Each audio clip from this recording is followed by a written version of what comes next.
Halo, selamat bertemu kembali dengan saya Miss Selfie. Anak-anak, hari ini kita akan belajar tentang pola bilangan, khususnya ragam-ragam pola bilangan. Miss berharap kalian tetap semangat, serius mengikuti pembelajaran pada hari ini, ya. Nah, apa sih itu pola bilangan? Nah, pola bilangan itu kalau kalian lihat di buku itu penuh dengan rumus-rumus suku ke N, ya, suku ke N. Jadi pola bilangan itu apa sih? Pola bilangan itu adalah bilangan yang diurutkan atau barisan bilangan itu membentuk pola tertentu, ya. Nah, dari pola-pola itu kita akan bisa menentukan rumus suku ke N dari suatu pola bilangan. Sehingga kita bisa menentukan suku-suku yang besar tanpa harus mengurutkannya tapi menggunakan rumus untuk menentukannya, ya. Kita lanjutkan. Nah, ragam pola bilangan itu ada macam-macam ya Nana, ya. Ada pola bilangan ganjil, ada pola bilangan genap, ada pola bilangan segitiga, ada pola bilangan persegi, ada pola bilangan persegi panjang, pola bilangan segitiga Pascal, pola bilangan Fibonacci, pola bilangan berpangkat, pola bilangan aritmatika, pola bilangan geometri, dan pola bilangan tingkat 2. Ada 11 ya, banyak ya. Tapi ini nggak susah kok ya, pasti mudah. Kita akan bahas satu persatu. Tetap fokus ya, ini mudah. Yang pertama adalah pola bilangan ganjil. Pola bilangan ganjil, kamu tahu kan bilangan ganjil itu contohnya apa? Bilangan yang tidak dapat habis dibagi dua. Contohnya seperti ini nih. Ini pola bilangan ganjil. Nah, ada sebuah buletan ya atau nokta. Itu ada satu nokta. Lalu ada urutan kedua ada 3 nokta. Urutan ketiga itu ada 5 nokta. Urutan keempat itu ada 7 nokta. Jadi kalau kita ubah menjadi bilangan, maka ini adalah urutan pertama itu adalah angka 1. Urutan kedua itu karena ada 3 nokta, maka ini angka 3. Urutan ketiga itu karena ada 5 nokta, maka ini adalah angka 5. Jadi U3 itu sama dengan 5. Lalu urutan keempat karena ada 7 nokta, maka kita sebut U4 itu adalah bilangan 7, ya. Sehingga dari pola-pola ini kita dapat rumusan bahwa pola bilangan ganjil itu adalah 2N dikurang 1. Contohnya seperti ini. Kita buktikan ya. U3 U2 itu sama dengan 3. U2 sama dengan 3 itu bagaimana? U2 sama dengan 3 itu sebentar ya, kita akan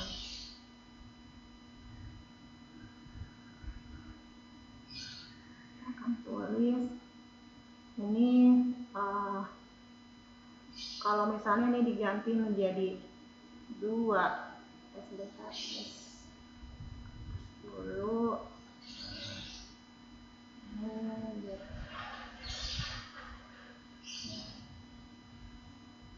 Nah, misalnya U3 tentukan. Itu gede banget. Sebentar. Nah, misalnya kita tentukan U3. U3 berarti itu adalah 2 dikali 3. Jadi N-nya tuh diganti dengan 3 ya. Dikurang 1.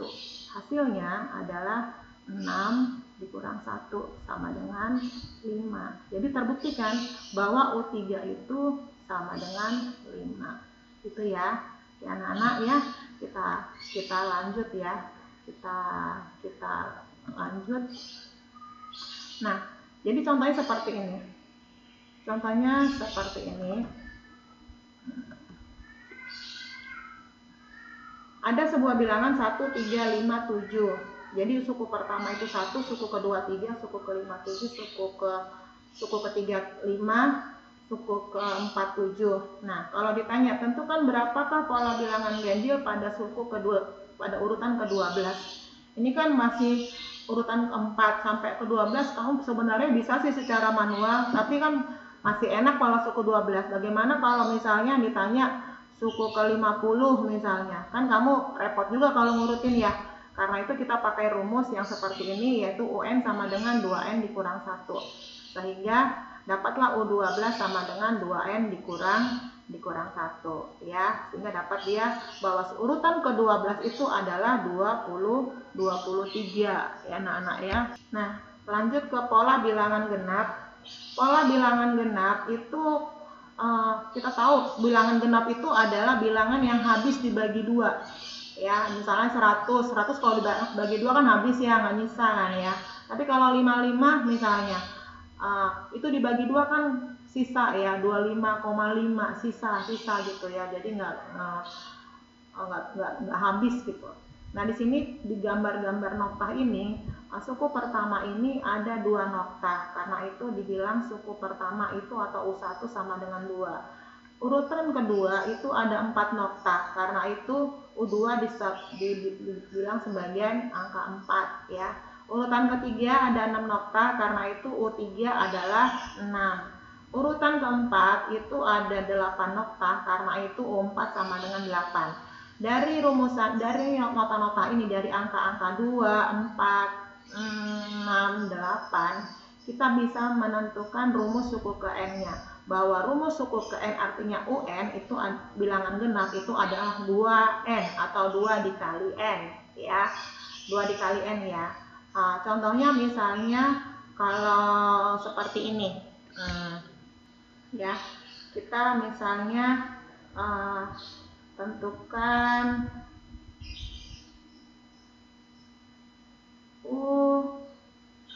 misalkan U30. Nah, kalau diurutin dari urutannya misalkan diterusin ini, pasti misalnya nih 10 terus sampai dan seterusnya ya, dan seterusnya itu kan rempong ya, selalu sampai U30, takutnya salah ngitung. Maka kita pakai rumusan ini aja, berarti kalau N-nya sama dengan 30 berarti dia 2 dikali 30. Maka suku ke-30 itu adalah 60. Jadi kamu itu nggak harus ngurut-ngurutin ya anak-anak ya. Jadi mudah sekali loh, mudah sekali. Jadi di sini kamu bisa lihat, tentukan contohnya, ada sebuah bilangan. Ada sebuah barisan bilangan 2, 4, 6, 8. Ini udah tahu kita ini pasti genap.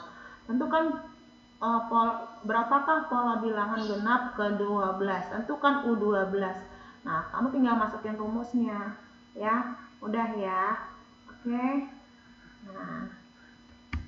Nah, jadi harus dipahami genap sama ganjil beda. Kalau ganjil itu ada dikurang 1, kalau genap itu enggak ya. Nah, kita lanjut ke pola bilangan segitiga ya.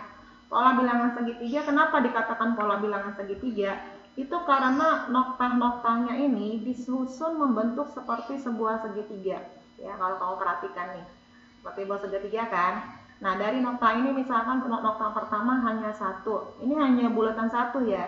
Sama seperti gak kelihatan segitiganya, tapi harus ada dasarnya ya. Jadi U1 itu adalah 1. Karena pada suku kedua, urutan kedua itu ada 3 noktah, maka U2 itu adalah bilangan 3.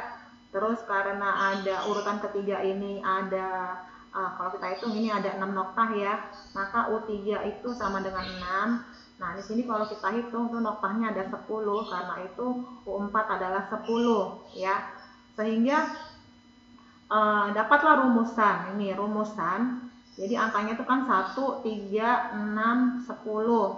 Nah, rumus suku ke N pada pola bilangan segitiga itu adalah N dikali N tambah 1 bagi 2. Atau N kuadrat atau setengah dari N dikali N tambah 1. Ingat ya, kalau misalnya ditanya suku ke 25, berarti N-nya ini diganti dengan 25 ya. Tinggal 25 dikali 26 bagi 2. Ini mudah sekali ya, itu mudah sekali.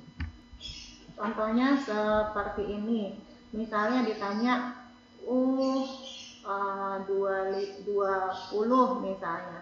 U20 berarti N-nya diganti dengan 20. 20 dikali 20 tambah 1. Nanti dibagi 2 ya. Hasilnya adalah ini jadi 10 dikali 21 ya, sama dengan 210. Seperti itu ya anak-anak ya. Ya, paham ya. Jadi kalau misalnya di sini Nah, dari suatu baris, contohnya dari suatu baris. Jadi gampang kan, nggak mesti kita urutin sampai 20 urutan. Ini kan baru ada berapa nih? Ini baru ada 8. Oh, sampai 20 kan takut salah ngitung ya kan. Jadi harus pakai rumus biar lebih mudah ya. Setengah dari N dikali N tambah 1 ya. Contohnya seperti ini, ada sebuah barisan bilangan 1, 3, 6, 10, 15, 21, 28, 36, dan seterusnya. Berapakah bilangan segitiga? Berapakah pola bilangan segitiga ke-12? Artinya ditanya U12 ya nih. Dapatnya 78, sama seperti contoh yang Miss sudah kasih. Paham ya nak ya? Lalu yang berikutnya adalah pola bilangan persegi ya. Pola bilangan persegi. Nah, di sini dari gambar noktahnya sama seperti tadi. Jadi gambar noktah ini sangat membantu kita untuk memahami ya pola bilangan. Nah, jadi diperhatikan dengan baik, semangat. Nah, di urutan pertama atau unit 1 itu ada satu noktah, maka itu U1 sama dengan 1. Lalu di sini di urutan kedua ada 4 noktah, maka itu U2 sama dengan 4. Di urutan ketiga itu ada 9 noktah, maka U3 sama dengan 9. Nah, di urutan keempat itu ada 16 noktah, karena itu U4 sama dengan 16. Kalian tahu kan persegi, sifat daripada persegi itu adalah ukuran sisi-sisinya sama. Jadi kalau ke sini dia 3 ya, bawah dari kiri bawah ke kanan bawah 3, maka dari bawah ke atas juga adalah 3, harus sama ya. Jadi kalau misalnya seperti ini, maka didapatkan rumus bahwa rumus U ke N pola bilangan persegi itu adalah UN sama dengan N pangkat 2 ya, N pangkat 2. Coba nih kalau kamu ganti, kamu substitusi N-nya dengan 1, berarti U1 sama dengan 1 pangkat 2, yaitu 1. Contohnya yang U3, kamu ganti N-nya dengan 3, maka kamu ganti ini 3 pangkat 2 sama dengan 9. Mudah kan ya? Nah, misalnya kalau kita pengen nentuin dia misalnya U13 berarti kamu tinggal ganti 13-nya menjadi N-nya menjadi 13 pangkat 2. Nah, 13 pangkat 2 itu adalah 13 dikali 13 sama dengan 169. Jadi kamu nggak mesti ngurut-ngurutin kan, nggak mesti ngurut-ngurutin ininya sampai ke 13 kali, takutnya salah kan ya. Jadi dengan menggunakan rumus pola bilangan persegi kan, kita mudah dapat menentukan urutan ke-13. Seperti contoh di sini, dari suatu barisan bilangan 1, 4, 9 dan seterusnya, berapakah pola bilangan ke-12 dalam pola bilangan persegi? Berarti kalau ditanya U12, berarti N-nya tinggal diganti dengan 12, dapatlah 144. Mudah bukan ya? Mudah ya. Nah, kita lanjut ke pola bilangan persegi panjang ya. Pola bilangan persegi panjang, kita tahu sifat persegi panjang adalah ukurannya ada dua ya, dua dimensi ya. Jadi ada panjang dan lebar ya, dan mana ukuran panjang dan lebar itu tidak sama. Seperti di sini di contoh pola noktah-noktah ini ada urutan pertama atau unit 1 itu ada 2 noktah seperti persegi panjang kan, lebih panjang bawah daripada yang ke atasnya. Nah, bahkan karena itu U1 sama dengan 2. Nah, urutan kedua atau unit 2 U2 itu ada 6 noktah, karena itu U2 sama dengan 6. Lalu urutan ketiga ya itu ada 12 noktah, maka itu U3 sama dengan 12. Lalu di urutan keempat itu ada 20 noktah, karena itu U4 sama dengan 20. Jadi dari semuanya ini kita dapat rumusan bahwa UN pada pola bilangan persegi panjang itu adalah N dikali N tambah 1 atau N kuadrat dikali N. Jadi N kuadrat dikali N. Contohnya seperti ini. U2 berarti 2 pangkat 2 dikali 3 ya, N kan ini 2 tambah 1 ya, berarti 2 dikali 3, mudah sekali, berarti dapatlah 6. Seperti ini U3 itu berarti 3 dikali 4 dapatlah 12 ya, dapat 12. Nah, contohnya misalnya kalau kita bikin berapa? 20. Maka di sini tinggal 20 ya. 20 dikali 20 tambah 1 ya, sehingga hasilnya adalah 20 dikali 21 gitu kan ya, dapatlah dia 21 dikali 21 kali 2 kan dia 42 tambah 420. Jadi mudah sekali ya, nggak susah. Kamu menentukan urutan ke-20 kan gampang banget. U20 berarti 20 kali 21. Kalau ditanya misalnya U50 berarti 50 kali 51 ya. Kalau ditanya misalnya U15 berarti 15 dikali 16, tinggal ditambahin aja 1 ya.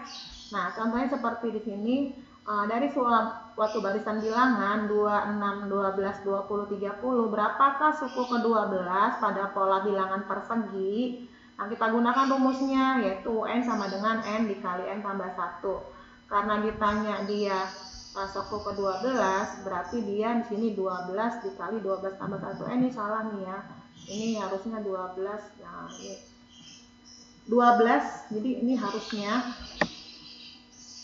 ini adalah 12 dikali 12 tambah 1, sehingga ini adalah 12 dikali 13. Nah, 12 dikali 13 itu sama dengan berapa? Ini berapa? 12 dikali 13 itu adalah 156 ya. Jadi 12 dikali 13, langsung aja 12 dikali 13 ya. Karena N-nya sama dengan 12, maka digantilah ini 12 dikali 12 tambah 1 ya. 12 dikali 12 tambah 1 dapatlah dia 156. Mudah bukan? Kita lanjut ya. Nah, sekarang kita masuk ke pola bilangan segitiga Pascal. Nah, di dalam segitiga Pascal, dalam membuat segitiga Pascal itu seperti ini. Bilangannya bentuk segitiga urutannya ya. Nah, di paling atas itu adalah angka 1. Baru pokoknya pada segitiga Pascal ini itu uniknya itu adalah yang kiri pinggir-pinggirnya itu semuanya angka 1 ya. Yang di tengah ini dapatnya dari mana? Didapat dengan menjumlahkan dua bilangan di atasnya ya. Nah, 2 itu didapat dengan menjumlahkan 1 ditambah 1 ya. Berikutnya 3 didapat dari mana? 3 itu didapat dari menjumlahkan 1 dengan 2. 1 tambah 2, 3. 2 ditambah 1, 3. Nah, sekarang urutan ke berapa nih sekarang? Urutan ke 4, urutan kelima ya. Urutan kelima. Di sini 4 itu didapat dari 1 ditambah 3, 4. 3 ditambah 3, 6.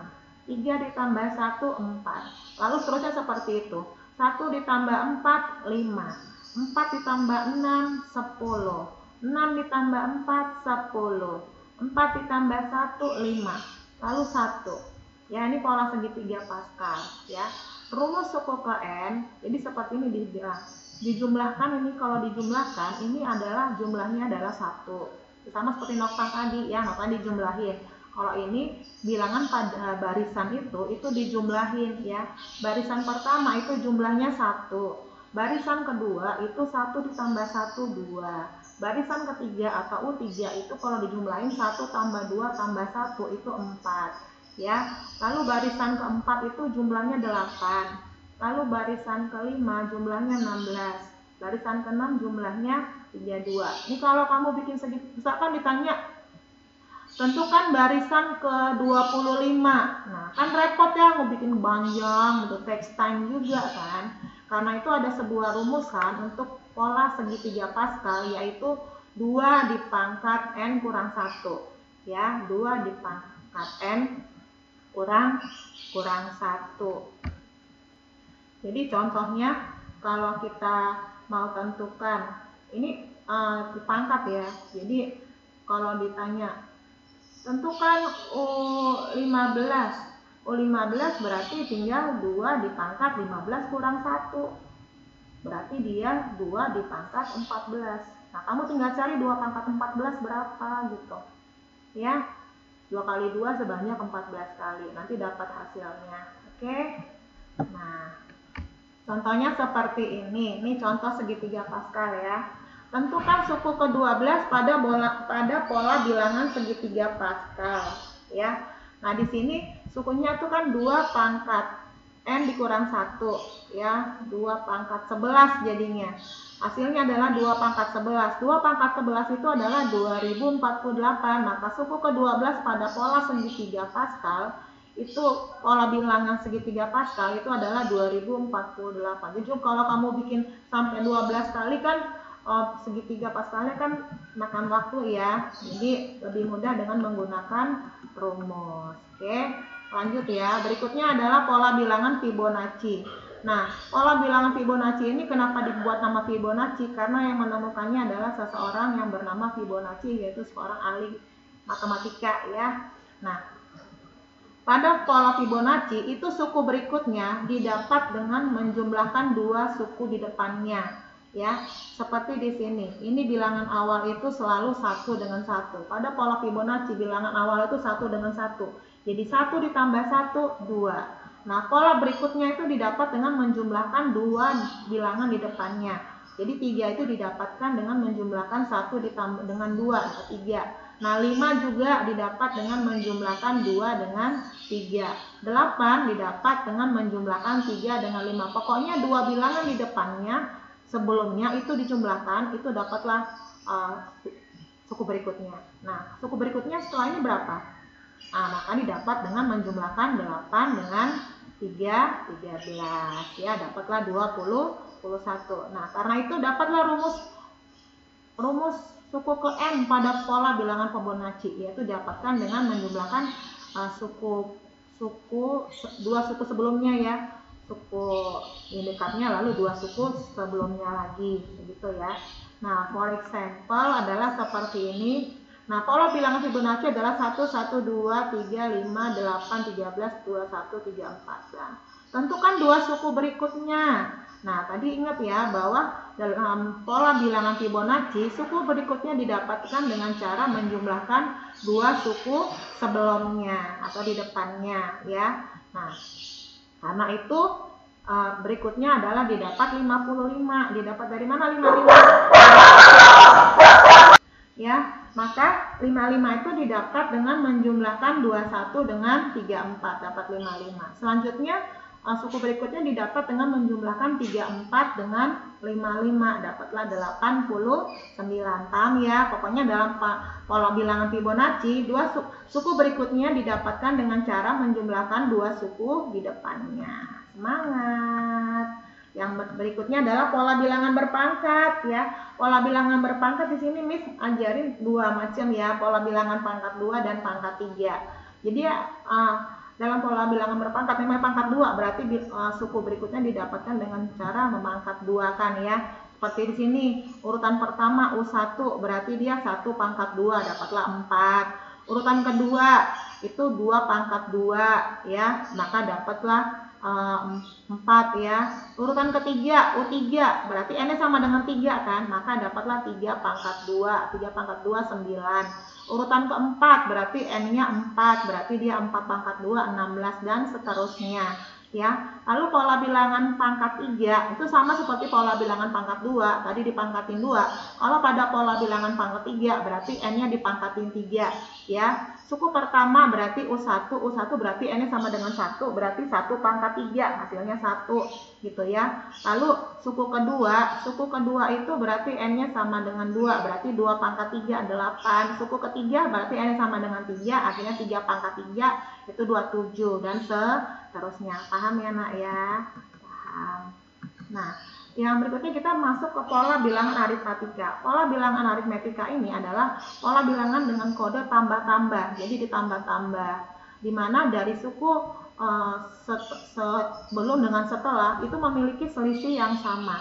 Jadi di sini ya A dengan ke A tambah B itu sama polanya ya, nambah-nambah B, tambah-tambah B ya. Rumus suku ke N pada pola bilangan aritmetika itu adalah A ditambah N dikali N kurang 1 dikali B, di mana A itu adalah suku pertama, U1, A itu U1, N itu adalah suku ke N, otak urutan ke N. B itu apa? B itu adalah beda.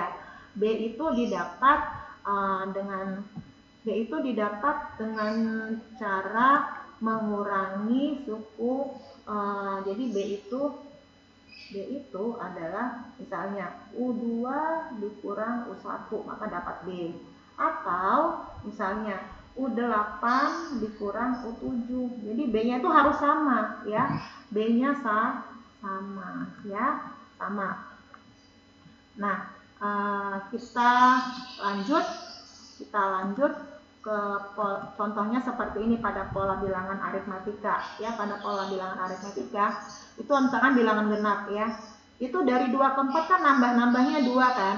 Nah 4 ke 6 juga nambahnya 2, 6 ke 8 nambahnya 2, dan seterusnya, semuanya nambahnya harus sama. Di dalam pola bilangan aritmetika itu bedanya tuh harus sama. Selisih antara U2 dengan U1 itu harus sama dengan selisih antara U4 dengan U3, atau selisih antara di sini U6 dengan U5 harus sama bedanya sama dengan 2. Demikian juga dengan bilangan ganjil ya. Kalau misalnya ini nambah, ini disebut dengan deret pola bilangan aritmetika naik. Tapi kalau misalnya bedanya itu negatif, misalkan negatif 2, maka disebut dengan pola bilangan aritmetika turun ya. Gitu. Nah, kita lanjut tentang pola bilangan geometri.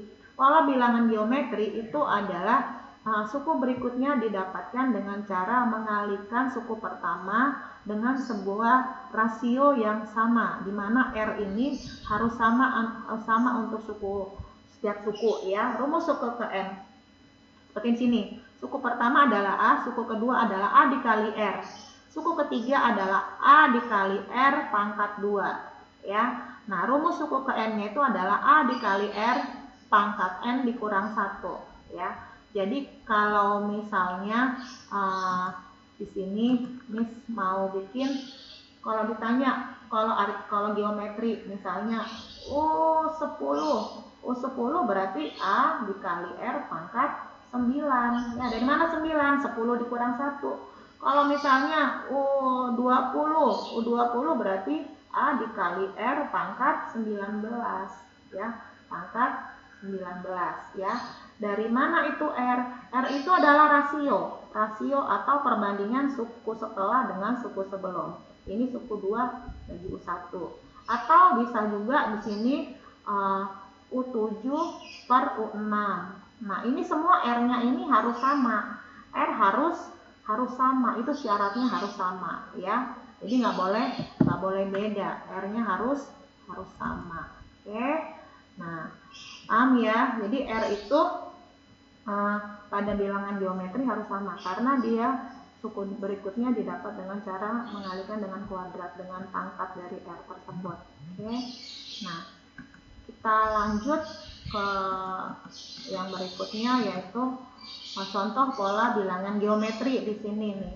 Nah, di sini ada contoh pertama. Suku pertama 40, suku kedua 20, suku ketiga 10, suku keempat 5 dan seterusnya ya. Nah, di sini kita bisa dapat R-nya. R-nya itu adalah setengah. Setengah dapatnya dari mana?